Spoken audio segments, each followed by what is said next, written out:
এখন থেকে আপনার প্রিয় সিরিয়ালগুলো ফ্রিতে দেখুন এক্সক্লুসিভলি শুধুমাত্র সান নেক্সটে। এখনই অ্যাপ ডাউনলোড করুন। আর আমাদের কথা ছেড়ে দে, হয়তো তোর কথাই ভাবে না। যদি ভাবতো তাহলে আজকের দিনটাও বাড়িতে থাকতো, এইভাবে চুরি করে বেরোতো না। আমি কিছু বলতে গেলেই তো এখন দোষ হয়ে যাবে, সবাই মিলে আমাকেই দোষারোপ করবে। কিন্তু এতক্ষণে পরিষ্কার হয়েছে আমার কাছে যে মঞ্জু কেন এত ছটফট করছিল, কেন ঘর থেকেও বেরোচ্ছিল না। নাক কাটা গেল আজকে আবার, সব থেকে বেশি নাক কাটা গেল অর্জুনের। আমি বাধ্য হয়ে বেরিয়েছি, বিশ্বাস করুন। এই চুপ করো, তোমার বিশ্বাস, শোনো তোমাকে বিশ্বাস করার মতন ভুলটা না দ্বিতীয়বার আর আমরা কেউ করতে চাই না। কিন্তু আমার কথাটা একটু, আমাদের যা দেখার নিজেদের চোখে দেখে নিয়েছি আমরা, আর কিছু শুনতে বা বুঝতে চাই না। কোনো গল্প বানানোর চেষ্টা করবে না তুমি। আমি কোনো গল্প বানানোর চেষ্টা করছি না, কিন্তু আপনারা আমাকে ভুল বুঝছেন। তোমাকে আমরা আর বুঝতেই চাইছি না, তারপর তো ঠিক আর ভুল। দাদা মঞ্জু কি বলতে চাইছে আগে শোন। এখনো তুই চেষ্টা চালিয়ে যাবি? মঞ্জু, আমি তোমার কোনো মন গড়া গল্পই শুনবো না, ঠিক আছে? আগে আমার প্রশ্নের উত্তর দাও তুমি। বিয়ের পর থেকে কোনোদিন এই পরিবারের কোনো দরকারে তোমাকে থানার কাজ ফেলে আসতে হয়েছে? অভিতা, আপনি এদিক ওদিকের কোনো কথা নয়, যেটা জিজ্ঞেস করছি সেটারই শুধু উত্তর চাই। হয়েছে হ্যাঁ কি না? আমি একটা কাজেই বেরিয়েছিলাম।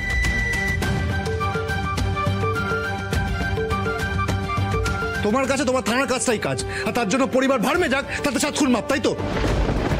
তার মানে তোমার কাছে এই বাড়ির বউ হওয়ার থেকে চাকরিটাই বেশি প্রিয়। তাহলে এই বিয়েটা করেছিলে কেন? Answer me.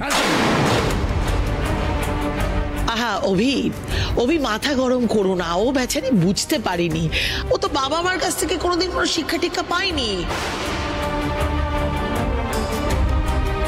দাদা বোনে মিলে একসঙ্গে থাকতো, ওরকম ছড়ানোর ছিটানোর সংসার তুমি ফালতুর ওপর রাগ করছো। সেই আরে যার কাছে পরিবারের ভালো মন্দ কনসেপ্টটাই নেই, তাকে বলে কোনো লাভ আছে কি? আরে তার বাবা মার দোষ, তার বাবা মা শেখায়নি। ছোটবেলায় মা নাকি। এখানে আমার বাবা মার কথা আসছে কেন? আপনাদের যা বলার আমাকে বলবেন। কেন টানছে বুঝতে পারছো না? কারণ তোমাকে কিছু বলে তো কোনো লাভ নেই, তাই তোমার বোধ বুদ্ধি জ্ঞান এগুলোর উপর প্রশ্ন উঠছে। আর কেউ তো তোমার উপরে এই সংসারের পুরো দায়িত্ব তুলে দিতে চেয়েছিল। আমার তো ভাবতেও অবাক লাগে।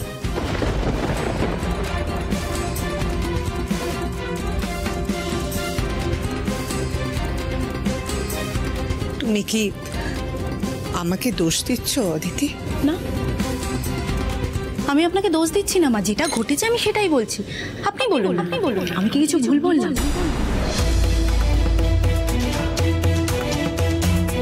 এবার কিন্তু একটু বেশি বাড়াবাড়ি হচ্ছে। তোমরা কি শুরু করেছো? হ্যাঁ, আরে এবার একটু চুপ করো। তখন থেকে ব্লেম করে যাচ্ছ মঞ্জুকে। মঞ্জুর কি বলার আছে সেটা আগে শোনো, তারপর তোমাদের যা বলার তোমরা তাই বলো। অদ্ভুত। মঞ্জু কি হয়েছে? মঞ্জু তুই বাড়ি থেকে কেন বেরিয়েছিলি? হ্যাঁ, সবার বারণ করা সত্ত্বেও, আমার বারণ করা সত্ত্বেও তুই বাড়ি থেকে বেরিয়ে গেলি।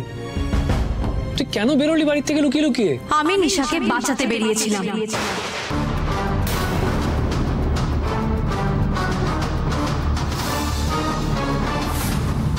আজ যদি কীর্তনের কথা ভেবে আমি বাড়িতে বসে থাকতাম তাহলে নিশাকে বাঁচাতে পারতাম না। নিশাকে যে নার্সিং হোমে আমি লুকিয়ে রেখেছি, সেই নার্সিং হোমে আজ ওর উপর অ্যাটাক হয়েছিল।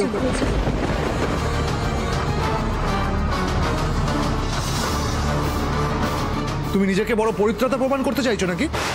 কেন নিশাকে বাঁচানোর জন্য কোনো পুলিশ ছিল না? আর থানায় সব দায়িত্ব তোমাকে দেওয়া হয়েছে, তাহলে এই পরিবারের দায়িত্ব কে নেবে?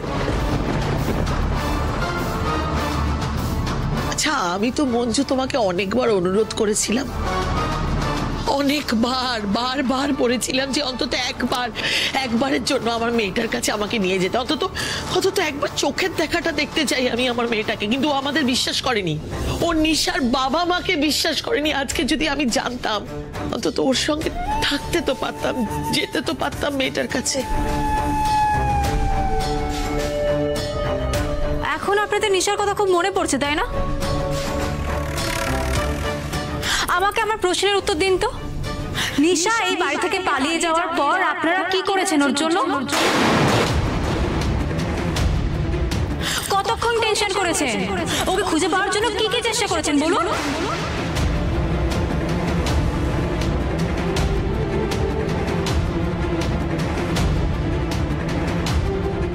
আমরা কাকিমা,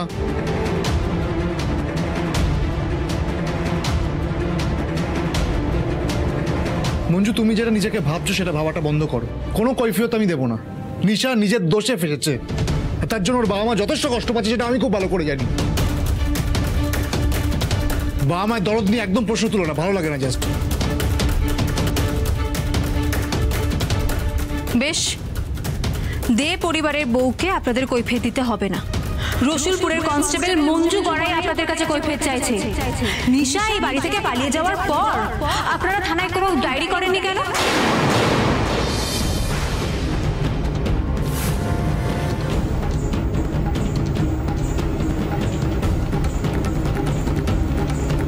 ওর বিপদ হতে পারে জেনেও আপনারা ওকে খোঁজার চেষ্টা করেননি কেন? কি উদ্দেশ্য ছিল আপনাদের?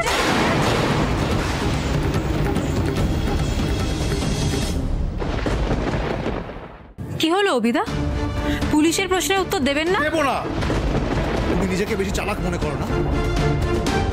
ভালোই তো চালাকি করলে, কিন্তু একটা কথা মনে রাখো মঞ্জু, তোমার এই চালাকি বেশি দিন টিকবে না। আমি তো হাতে নাতে ধরবো। কিন্তু আমার প্রশ্নের উত্তরটা? তুমি তোমার প্রশ্ন শাড়ির আঁচলে বেঁধে রাখো।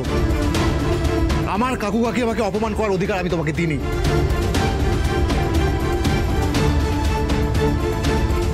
কাকু কাকিমা চলো, এই মেয়ের সাথে বেশি কথা বাড়ানোর কোনো মানে হয় না। অদিতি চলে এসো।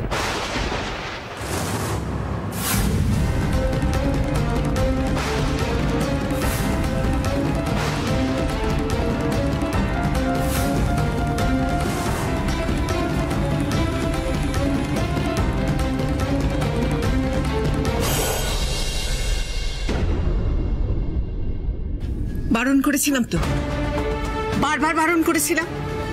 আমার কথাটা তো শুনলি না। বড়দের কথা না মাঝে মধ্যে শুনতে হয়। আজকে যদি আমার কথাটা শুনতিস, তাহলে এরা এতগুলো কথা শোনানোর সুযোগ তোকে পেত না। কিন্তু মঞ্জু তো নিশাকে বাঁচাতেই গিয়েছিল। তোমরা প্লিজ এবার একটু চুপ করবে প্লিজ।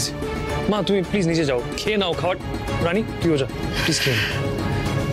মা খেয়ে নাও গিয়ে। কি শুরু হয়েছে বাড়িতে।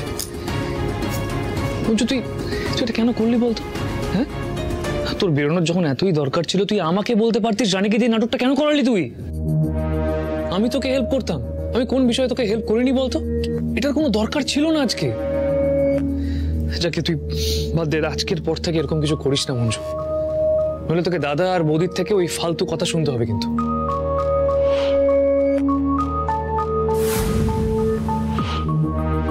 হে অর্জুন, অভিদার দাড়ি